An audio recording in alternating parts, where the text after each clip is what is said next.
guys, welcome back to Friday Nuggets minggu ini bersama gue Gaby. Dan hari ini gue mau sharing tentang God wants you back. Nah, hari ini gue mau cerita nih tentang kisahnya seorang Nabi Yunus.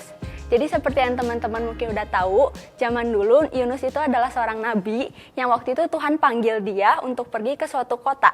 Namanya kota Niniwe, karena kota Niniwe ini udah penuh dengan kejahatan, penuh dengan orang berdosa. Sehingga Tuhan mau selamatin kota ini lewat Yunus. Nah, tapi sayangnya Yunus bukannya taat sama Tuhan, dia malah berusaha kabur teman-teman dari Tuhan dan pergi ke suatu kota namanya kota Tarsus. Untuk pergi ke kota Tarsus ini, Yunus itu perlu naik kapal besar. Nah, singkat cerita, waktu Yunus ada di kapal itu, tiba-tiba datang badai besar banget dan ngebuat semua orang di kapal itu tuh ketakutan.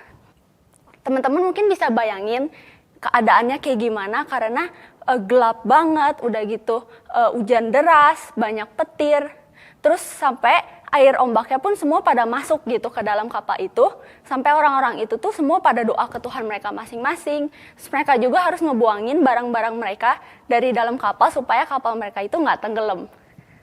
Tapi waktu orang-orang itu lagi sibuk nih, Yunus tuh malah tidur guys. Sampai nahkoda kapal itu tuh akhirnya nyamperin Yunus dan ngebangunin Yunus, suruh Yunus juga untuk doa ke Tuhannya biar kita semua di kapal ini tuh nggak mati tenggelam. Nah, akhirnya orang-orang itu tuh mikir, kenapa ya kita bisa ketimpa musibah kayak gini?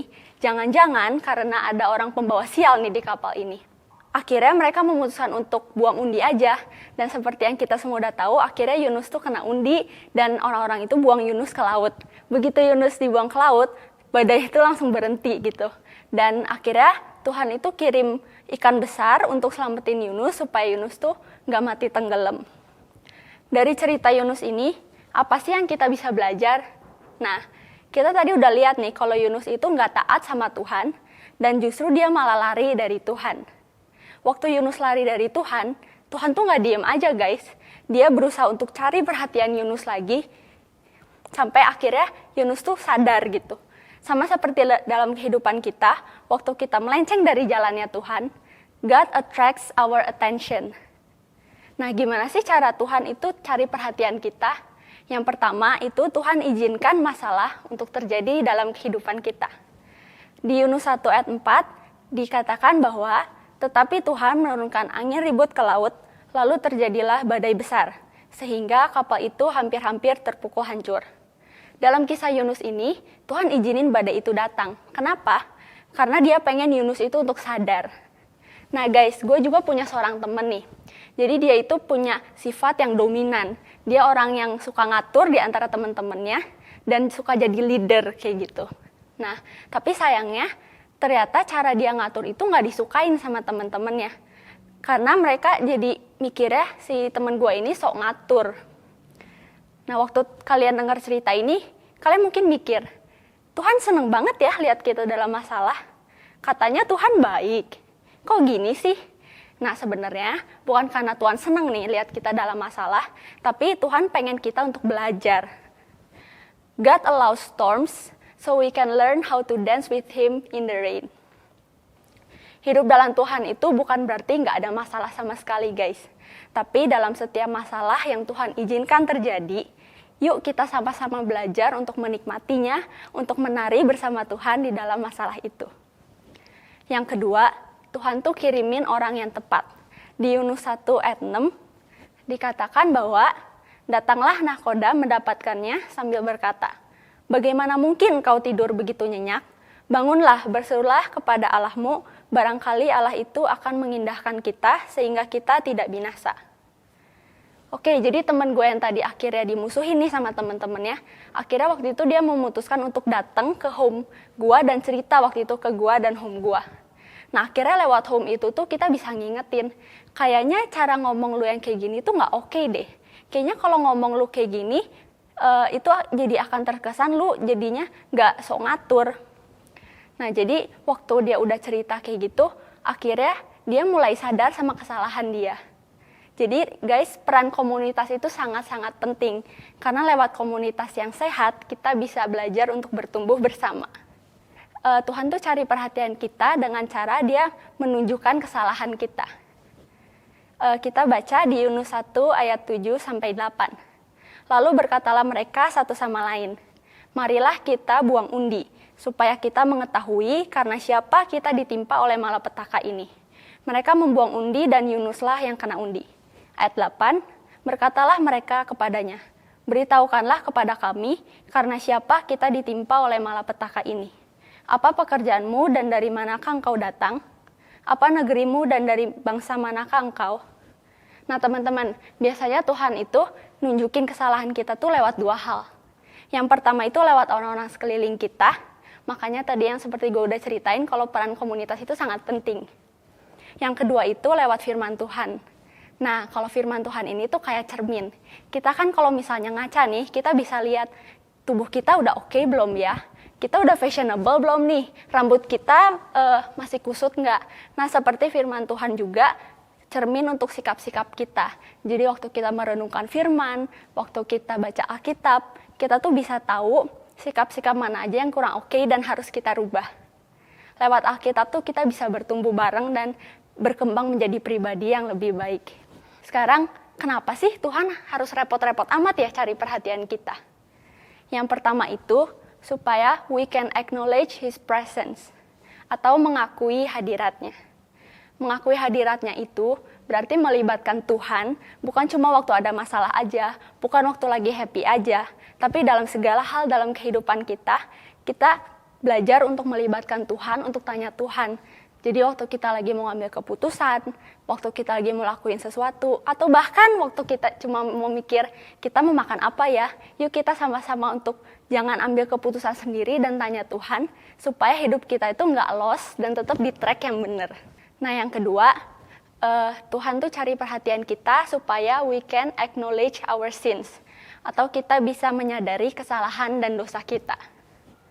Nah balik lagi nih ke cerita teman gue yang tadi, akhirnya kan dia datang ke home nih, dan dia akhirnya lewat home itu bisa disadarin sama kesalahan-kesalahan dia, dan dia mulai belajar untuk bisa berubah.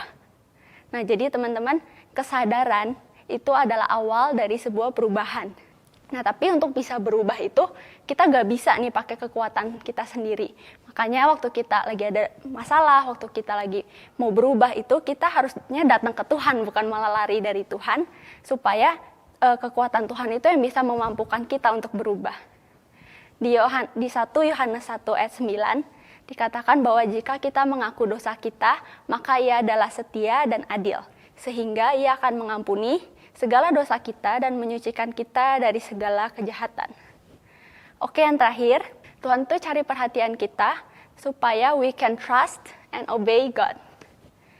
Di Amsal 3 ayat 5-6, terjemahan ESV, dibilang kalau trust in the Lord with all your heart and do not lean on your own understanding.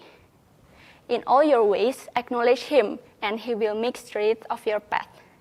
Oke, gue mau cerita nih tentang seseorang yang sangat menginspirasi hidup gue untuk terus trust and obey God. Namanya Sidney Mohede.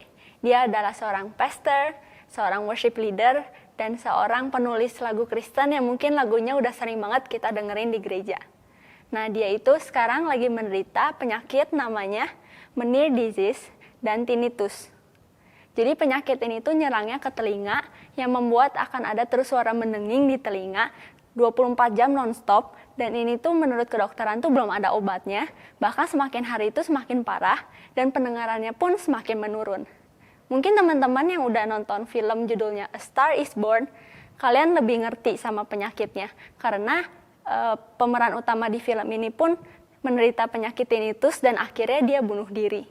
Pastor Sidney ini pernah bilang kalau dia relate banget sama film ini karena bisa ngerasain banget stresnya kayak gimana. Nah, penyakit ini tuh bukan cuma dialamin sama Pastor Sidney doang atau di film doang, tapi beberapa bulan yang lalu, papi gue pun pernah ngalamin hal yang mirip kayak gini, di mana ada suara mendenging terus di kupingnya, dan pendengarannya tuh totally hilang. Dan gue bisa lihat dengan mata kepala sendiri gimana itu stresnya, karena memang mau ngapa-ngapain tuh jadi susah, mau denger aja susah, mau tidur pun susah, karena waktu keadaannya hening tuh, suara mendengingnya jadi semakin keras, dan mau ditutup bantal, mau diapain pun nggak bisa, gitu. Dan kita mungkin jadi bisa ngebayangin jadi Pastor Sidney Mohede gimana, karena memang dunia dia apalagi di bidang musik gitu. Gimana dia bisa dengar nada, gimana dia bisa dengar musik, bahkan gimana dia bisa memimpin worship gitu dengan keadaan kuping dia kayak gitu. Tapi Pastor Sidney ini seiring berjalannya waktu, melalui proses yang panjang, dan yang terpenting itu melalui pengenalan dia sama Tuhan yang benar, akhirnya dia memutuskan untuk nggak mau stres-stres terus, tapi dia memutuskan untuk tetap percaya aja sama Tuhan, walaupun dia nggak tahu nih kuping dia ke depannya bakal gimana, di depan sana dia bakal kayak gimana, tapi dia memutuskan untuk tetap percaya aja kalau Tuhan itu baik, dan dia mau tetap taat sama apa yang udah Tuhan kasih dalam kehidupan dia. Waktu kita dalam masalah pun kita biasanya cenderung untuk menjauh dari Tuhan, karena kita kesel gitu sama dia, kenapa Tuhan izinin ini terjadi dalam kehidupan kita. Tapi teman-teman, yang harus kita sadar itu waktu kita marah sama dia, Tuhan tuh tetap cinta loh sama kita, dia tetap terima kita lagi, dan dia tetap cari kita terus. Max Lucado pernah bilang, if there are 1,000 steps between you and God, God will take 999 steps and leave the last one for you. Oke, gue bisa ngebayangin quotes yang tadi itu kayak gue ada di satu lapangan yang besar sama Tuhan. Tapi jarak gue sama Tuhan tuh jauh banget, 1000 langkah. Dan rasanya untuk mau mendekat itu susah banget karena memang jarak kita tuh sangat jauh. Nah, tapi tiba-tiba gue bisa lihat kalau Tuhan itu ngedekat ke gue selangkah demi selangkah demi selangkah, sampai akhirnya jarak gue sama Tuhan itu tinggal sisa selangkah. Tuhan tuh lakuin loh apapun yang dia bisa, dan dia berusaha sangat keras untuk deketin kita karena he really wants us back. Nah, yang perlu kita lakuin itu tinggal jalan satu langkah itu loh teman-teman, untuk bisa pegang tangan Tuhan dan peluk dia. Tapi Tuhan gak bisa maksa kita tuh untuk jalan satu langkah itu. Keputusan akhirnya di tangan kita. Kita mau gak ambil satu langkah itu dan pegang tangan Tuhan. So teman-teman, will you take that step?